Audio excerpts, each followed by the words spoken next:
We are looking at how to pronounce this name as well as how to say more interesting and often confusing and often mispronounced names from manga and anime series such as My Hero Academia, so make sure to stay tuned for those. How do you say it? In Japanese, it is said as Midoriya Izuku. Midoriya Izuku. Now, in English, or if you say it the other way around, that would be Izuku Midoriya. Midoriya Izuku. So in English, Izuku Midoriya.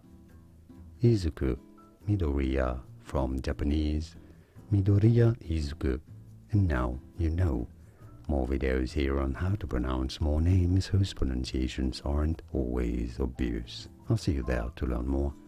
Thanks for watching.